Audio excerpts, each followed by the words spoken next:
أعوذ بالله من الشيطان الرجيم بسم الله الرحمن الرحيم والصلاة والسلام وبارك على سيدنا ومولانا محمد وعلى آله وأصحابه والحمد لله رب العالمين ربي زدنا علما وعملا وأدبا وفهما اللهم باركنا في شعبان وبلغنا رمضان. Assalamu alaikum wa rahmatullah. On va rajouter une chose qui est importante avant d'aborder le mois de Ramadan, et c'est plus spécifiquement pour les femmes. Effectivement, on s'est rendu compte que un sujet qui est souvent très peu traité, qui est très peu abordé, on va dire rendu accessible en matière de connaissances, c'est ce qui a trait aux choses spécifiques aux femmes, à savoir le haid, les menstrues, le loshi, on dit le nifas. Donc, on va, Inch'Allah, en partant du chapitre du fasl de haid, du mukhtasar de l'imam Abdurrahman al-Akhdari, tenter de donner une présentation et de donner un certain nombre d'informations qui sont nécessaires, qui touchent aussi à la prière. Donc on ne va pas trop aborder la question des horaires de prière, on va plutôt se baser sur les questions qui sont liées ici à la prière et au Ramadan, parce que c'est important de connaître ce genre de choses. قالوا الإمام عبد الرحمن الأخضري رضي الله عنه فصل في الحيض والنساء مبتداء ومعتدات حامل. Donc les femmes sont de trois catégories. Mubtada'atun wal mu'tadatun wa hamil. Soit elles sont mubtada, c'est-à-dire que c'est la première fois qu'elles ont leur menstru. Soit elles sont mu'tada, elles ont déjà eu leur menstru et donc connaissent leur cycle. Soit elles sont hamil, elles sont enceintes. Wa aktharu al-hayd li mubtada'atin 15 yawma. Une femme pour qui c'est la première fois à qui viennent les menstrues, elle a par défaut comme ada, et on va définir la ada, c'est la période la plus longue d'écoulement de menstrues qu'une femme a eue. C'est-à-dire qu'il ne faut pas se soucier de la période qui est la plus régulière d'écoulement de sang de menstrues, mais il faut établir la plus longue période. Et donc par conséquent, par défaut, pour une femme, la première fois qu'elle a ses menstrues, elle a la plus longue période qui est de 15 jours non consécutifs. C'est-à-dire que ça peut s'additionner. Donc la première des choses à savoir qui est très importante, c'est que une période de menstrues est séparée d'une autre période de menstrues par 15 jours consécutifs de pureté.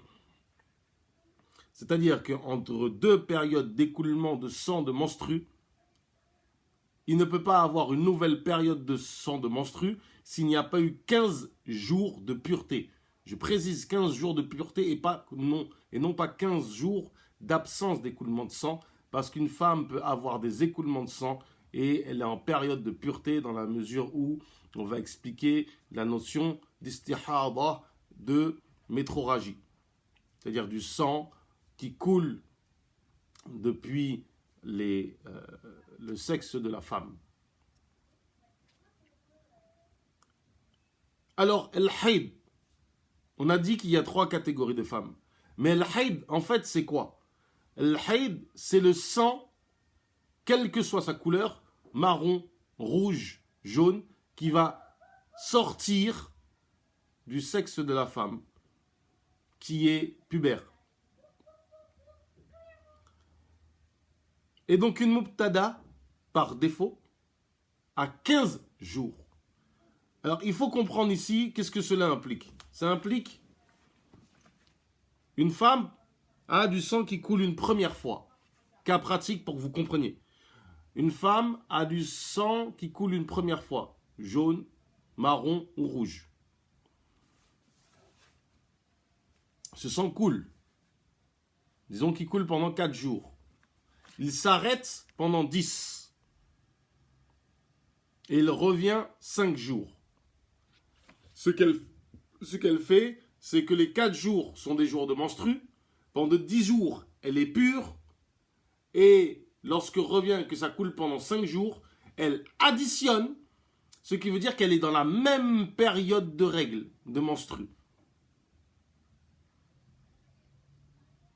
Que ça soit clair.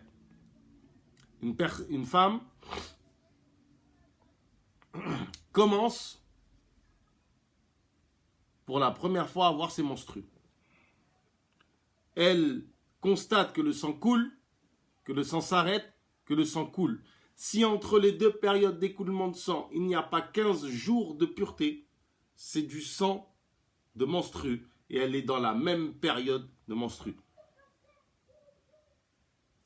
Dans le cas que l'on présente, cette femme, 4 jours d'écoulement de sang, 10 jours, cela s'arrête, donc il n'y a pas 15 jours consécutifs, c'est important, c'est 15 jours consécutifs. Ça reprend pendant 5 jours, et là pendant 20 jours, il n'y a plus de sang qui coule. Lorsque le sang revient, c'est une nouvelle période de menstrue, et sa ada, maintenant, elle la connaît. Sa ada, c'est les 4 jours, plus les 5 jours, c'est-à-dire que sa ada est de 9 jours. Et donc, si après cela, elle a une période, à chaque fois qu'elle a ses menstrues, cela ne dure que 4 jours, ça ne change strictement rien, sa ada sera toujours de 9 jours. Sauf dans le cas que l'on va expliquer pour le cas de la mu'tada. La deuxième chose qui est importante à dire avant de continuer ici. Il est obligatoire pour toute femme en période de menstrue où le sang coule, de regarder au début de l'heure de la prière si le sang s'est arrêté. Et les femmes sont de 2 catégories ici. Soit elles ont un assèchement, le sang a arrêté de couler. Elles vérifient avec un tissu, elles le mettent à l'intérieur et regardent. Il y a du sang? Oui. Il y a du sang? Non. Il n'y a plus de sang? Soit elle fait partie des femmes qui sont concernées par l'assèchement. Elle se lave, elle prie. Et ce, même si le sang se remet à couler après. Il faut bien comprendre que théoriquement, une femme peut être en période de menstrue et prier. Parce que au début du temps de l'heure, elle constate qu'elle est asséchée. Donc elle se lave et elle prie. Elle se lave et elle prie. Le sang se remet à couler après. Là, elle n'a plus à prier. Il faut bien comprendre cette notion-là. Parce que c'est obligatoire au début du temps de chaque prière. Donc par exemple, une femme en période de menstrue, lorsque c'est l'heure du subh, elle doit se lever obligatoirement pour vérifier si le sang est présent. Si la femme est de la deuxième catégorie, qui est celle concernée par al-qassa, qui est ce liquide blanc qui apparaît pour signaler la fin de la période, et qu'elle regarde au début du temps, la qassa n'est pas présente, mais elle est sec, il n'y a plus de liquide, il n'y a plus de sang, elle attend la fin de l'heure de la prière pour voir si la qassa vient. Si la qassa ne vient pas, à ce moment-là, elle se lavera et est prise. Donc celle qui est concernée par le liquide blanc qui signale la fin, elle, s'il y a un assèchement, elle attend. La femme qui est concernée par l'assèchement, si elle voit la qassa, elle n'attend pas.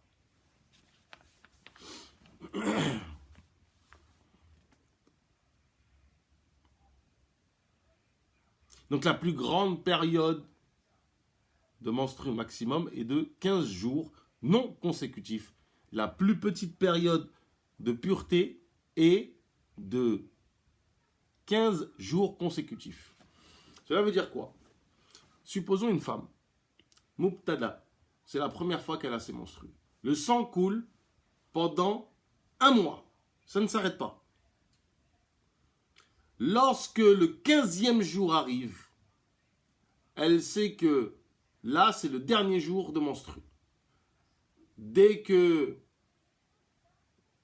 vient le temps, c'est-à-dire que dès que le 15e jour est passé, dès le moment du mardi, à ce moment-là, elle se lave, elle prie. Et le sang ici est du sang de métrorragie, ce n'est pas du sang de menstru. La même problématique va se poser pour les lochis. Il faut savoir que si elle peut prier, son mari peut avoir des rapports avec elle, même s'il y a du sang. Donc une femme qui est en période de métrorragie prie. Et elle est pure. Ça veut dire quoi? C'est-à-dire que l'exemple que l'on prend, c'est la femme, le sang coule pendant un mois. Première fois. Elle sait maintenant que sa ada est de 15 jours. Le sang continue de couler encore 2 semaines. Elle est pure, elle se lave et elle prie. Elle ne peut pas distinguer, elle ne sait pas distinguer entre le sang de menstru et le sang de métrorragie. Parce qu'il y a toute une complexification de ce chapitre pour la femme qui sait distinguer, et on ne va pas aborder ça ici. Déjà, je pense que c'est déjà pas forcément évident.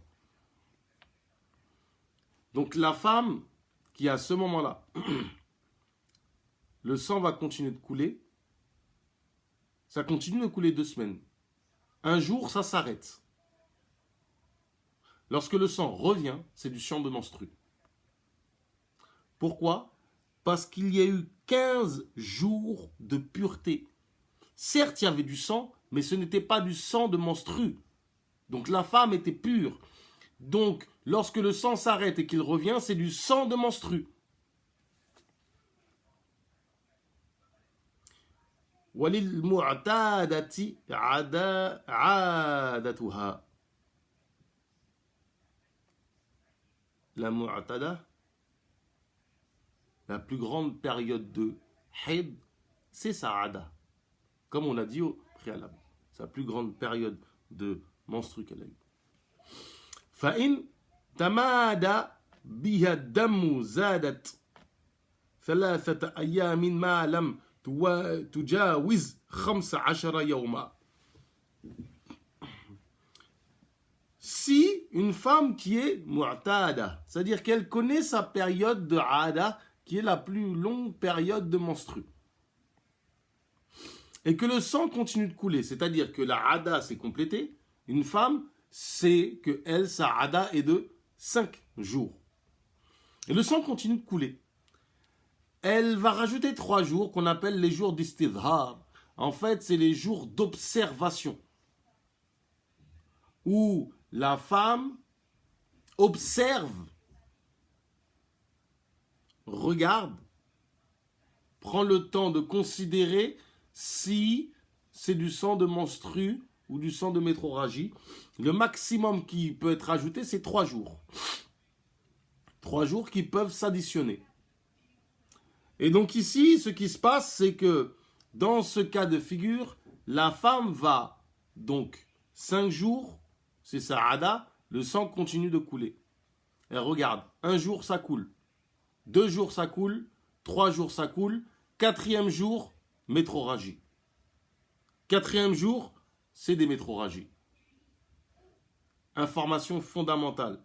À ce moment-là, les 3 jours qu'elle a rajoutés pour observer deviennent des jours de menstru et donc se rajoutent à la ada, et la ada de la femme change. Elle passe d'une ada ici de 5 jours à une ada de 8 jours qu'elle prendra en considération la prochaine fois si jamais se reproduit la même situation. C'est-à-dire que le sang continue de couler et il s'arrête.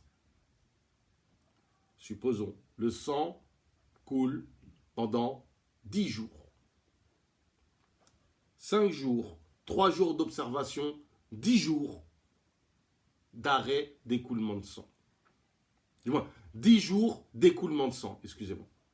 Donc en tout, ça fait 5 jours, c'est les menstrues, c'est la ada. Elle rajoute 3 jours d'observation qui deviennent maintenant, qui font partie de la ada.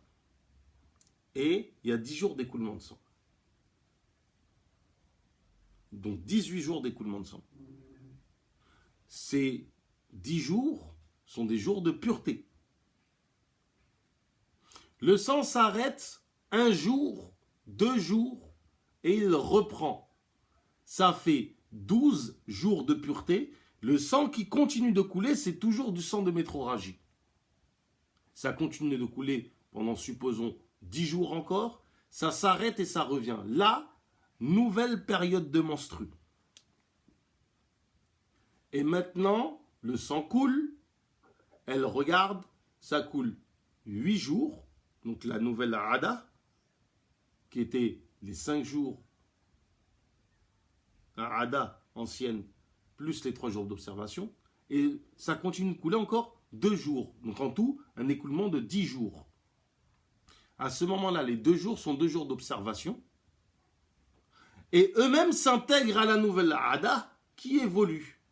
Et donc elle est passée d'une Ada de 5 jours à 8 jours, à une Ada de 10 jours. À ce moment-là, on précise que l'on ne peut pas rajouter plus que 15 jours. Le maximum de menstru pour une femme est de 15 jours, même pour une mu'tada. C'est-à-dire qu'à chaque fois qu'elle va rajouter des jours d'observation, à chaque fois qu'elle va rajouter des jours d'observation, 3, elle ne pourra jamais arriver à plus de 15 jours. Donc, dans le cas qu'on a présenté, elle a rajouté 2 jours. La prochaine fois que le sang coule, si supposons que le sang coule, donc une nouvelle Ada de 10 jours, le sang coule 20 jours. Qu'est-ce qui se passe pour elle? On était sur 10 jours, elle fait 3 jours d'observation. Les 7 jours où le sang coule sont des 7 jours de métrorragie. Et sa Ada est maintenant de 13 jours. Vient une nouvelle période qui est séparée par une période de pureté. Donc on a dit 20 jours, il y a 7 jours de sang qui sont des jours de métrorragie, donc 7 jours de pureté. Le sang s'arrête de couler, disons, une dizaine de jours, donc ça fait 17 jours de pureté. Et lorsqu'elle vient, le sang revient, il coule encore 20 jours. Donc dans ce cas-là, il y a les 10 jours de Ada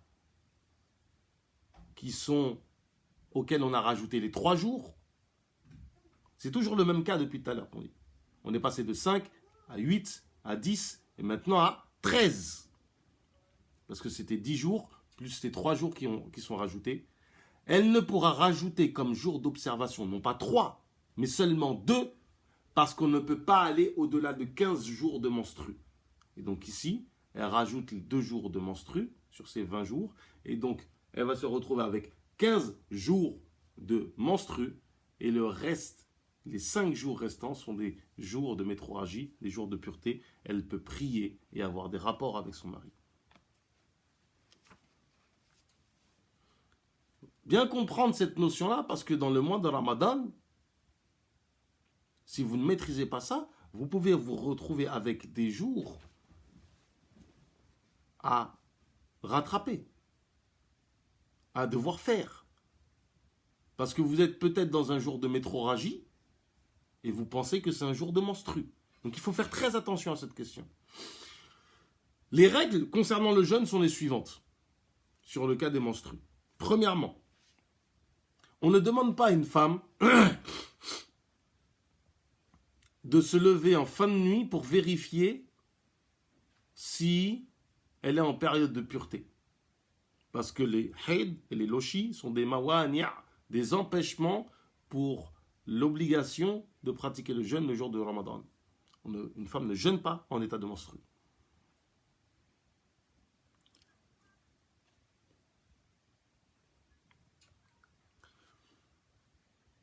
Donc en fin de nuit, il est détestable que la femme se lève pour regarder cela. Si elle se lève par exemple pour faire à manger pour son mari et qu'elle observe en même temps, bismillah, il n'y a pas de souci.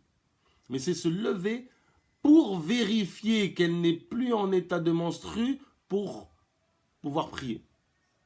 Il faut bien comprendre ici la subtilité. Il y a une différence qui est à noter, qui est très importante. Pareil, une femme elle a commencé son jour de jeûne. Dans la journée, le sang coule, ne serait-ce qu'un instant, d'accord? Parce que la plus petite durée de menstru, c'est un instant. Le sang coule, un instant. Plus petite période d'écoulement de sang, donc la maximum, c'est 15 jours. Plus petite, c'est un instant. À ce moment-là, pour les ibadas, spécifiquement, pour les mu'amalat, c'est différent, notamment pour le mariage, pour les questions de divorce. Pour les ibadas, il suffit que le sang coule un instant pour que ça soit compris comme une période de menstru. Et donc, une femme, dans la journée, elle a commencé à jeûner. Les menstrues viennent un instant. Ce jour-là est un jour de menstru dans lequel elle ne peut pas jeûner. Le jeûne n'est plus valide. Elle devra rattraper ce jour. C'est aussi très important à comprendre cette notion-là. وللحامل بعد 3 أشهر 15 يوما ونحوها وبعد 6 أشهر 20 ونحوها فإن قطع الدم لفقت أيامه حتى تكمل عادتها. Donc pour la femme qui est enceinte, alors dans le Akhdari, dans la formulation du Akhdari, on n'est pas sur le Mu'tamad. Donc il dit que après le 3e jour, c'est-à-dire que après le 3e mois, en fait, il faut comprendre lorsqu'on rentre dans le 3e mois, c'est-à-dire que les 2 premiers mois, la femme est comme une femme qui n'est pas enceinte, dite normale. Lorsque rentre donc le 3e mois,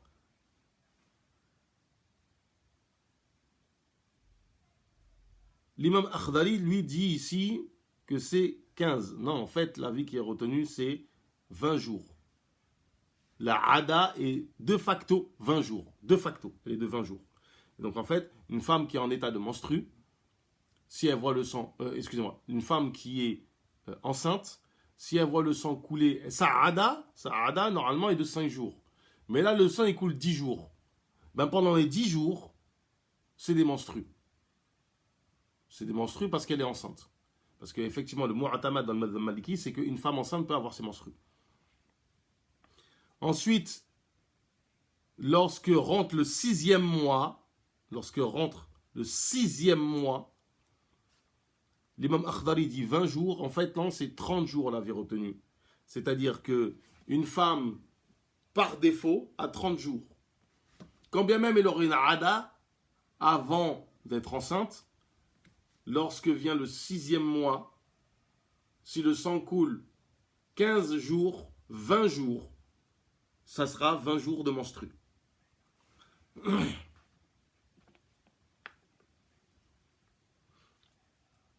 Alors, si le sang, effectivement, c'est ce que je vous ai dit, si le sang s'arrête de couler et revient, elle va devoir ajouter, d'accord? Elle va devoir ajouter si entre les périodes d'écoulement de sang, il y a moins de 15 jours. C'est l'exemple que je vous ai pris tout à l'heure avec la Mubtada'a, qui le sang vient 5 jours, s'arrête 10 jours, revient 5 jours, elle additionne. La Mu'tada fera la même chose pour compléter sa Ada. Et si sa Ada se complète et que ça continue de couler, et qu'il n'y a toujours pas 15 jours de pureté entre les deux, elle fera les périodes d'observation comme on a expliqué tout à l'heure.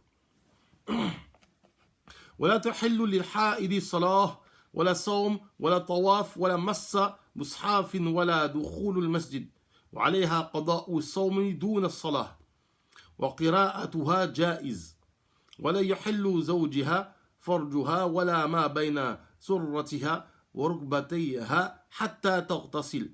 Donc il n'est pas permis pour la femme qui est en état de en état de menstru de prier, c'est illicite, elle ne prie pas, c'est pas seulement qu'elle n'a pas à prier, c'est illicite de prier. Elle n'a pas à jeûner, c'est interdit de jeûner. Pas de tawaf, c'est interdit le tawaf pour elle. Elle n'a pas à toucher le mushaf. elle ne rentre pas dans la mosquée, en aucun cas. Et elle a le qada, donc elle doit rattraper ses jours de jeûne du mois de Ramadan, contrairement à la prière. Important à savoir, c'est qu'une femme qui devient pure dans l'heure de la prière, elle doit faire la prière de son temps qu'elle est en train de faire, mais aussi elle doit faire les prières de temps associées. Donc si elle, elle devient pure dans l'heure du Asr, elle doit faire le Dhor et le Asr. Le Dhor et le Asr, les deux. De même pour le Maghrib et le Aïcha qui ont les prières avec un temps associé. Lire le Coran est permis, sauf si elle devient pure, entre le moment où elle devient pure et le moment où elle fait le rousl, où elle va se purifier. D'accord? Il y a une distinction entre ne plus avoir ses menstrues, donc être pure, en état de pureté, et se purifier, la purification légale. Il y a une nuance. En fait, entre cette période-là, il n'est pas permis de lire le Coran pour elle. Le lire, pas toucher le mushaf. Il y a une différence entre les deux. Pour ce qui est de la femme qui est apprenante, c'est les règles de l'apprenant et de l'étudiant et de l'enseignant. C'est-à-dire qu'il est permis pour l'apprenant de toucher le mushaf sans ses menstrues, femmes comprises. Le mu'tamad, c'est qu'on peut toucher le mushaf complet. Il y a divergence dans l'école, mais c'est le mu'tamad. Certains ont dit qu'on ne peut toucher que des juz. Donc les fameuses petites parties de Coran, les tablettes, etc. Il n'est pas permis à son mari d'avoir des rapports avec elle, c'est-à-dire de la pénétrer par son farj, de rentrer par le farj. Par contre, ce qui est entre... il n'est pas permis ce qui est entre comment dirais-je, ce qui est couvert entre le nombril, d'accord, entre la poitrine même, entre la poitrine et les genoux. Et on a dit que c'est permis par-dessus. Mais ce qui manifestement est le plus fort, c'est que c'est permis en fait ce qui est au-dessus, donc les seins, le visage, etc. Et cela, ce n'est pas permis jusqu'à ce qu'elle se lave. C'est-à-dire qu'une femme qui n'est plus en état de menstru, les menstrues sont terminées, on ne peut pas avoir de rapport avec elle tant qu'elle n'a pas fait le rousl. Fin nifas, quant au lochi, nifas ou kal hayd fi man'i. Donc les nifas sont comme les menstrues, les lochis sont comme les menstrues concernant en fait les mawani'. Donc en fait c'est du khitab wada'i, c'est du hukm wada'i, c'est un mani', c'est-à-dire que c'est un empêchement qui empêche certaines adorations. Wa aktharu sittuna yawma, donc l'avis de l'école c'est que c'est 60 jours maximum. Fa in qata'a ad-dam qablaha ولو في يوم الولادة. Donc si le sang arrête de couler avant ces 60 jours, même si c'est le jour de la naissance, irtasalat wasallat. Donc elle fera le rousl et elle priera. فإذا عاودها دم فإن كان بينهما 15 يوما فأكثر كان ثاني حيضا. Donc si le sang reprend, elle va additionner le sang. S'il n'y a pas entre les deux une période de 15 jours de pureté. Exemple, une femme, 15 jours de lochi, 15 jours d'arrêt d'écoulement de sang, le sang revient, du moins 10 jours, excusez-moi, 10 jours d'arrêt d'écoulement de sang, le sang revient, lochi. 15 jours d'arrêt d'écoulement de sang, le sang revient. Là, ça sera des menstrues. Donc, si ce n'est pas le cas, elle additionnera avec les premiers. Jusqu'à la complétion des nifas, c'est-à-dire qu'une femme, par exemple, qui aurait le sang continue de couler après 60 jours, c'est du sang de métroragie. Et donc, elle est pure, elle peut avoir des rapports avec son mari. Quand le sang revient, si le sang s'arrête et il revient, et que 15 jours de pureté sont arrivés, donc l'oshi 60 jours, ça continue à couler pendant 20 jours. Ça s'arrête un jour, ça revient, c'est du sang de menstru. en espérant que cela sera utile pour nos sœurs. Rabbi zinna ilman wa amalan wa adaman wa fahma wa hab lana yakramu fi tilawa khayran kathira minka wal halawa. Allahumma atina fi dunya hasanatan wa fil akhirati hasanatan wa qina adhaban nar. Wa salli wa sallim wa barik ala sayyidina Muhammad wa ala alihi wa ashabihi walhamdulillahi rabbil alamin.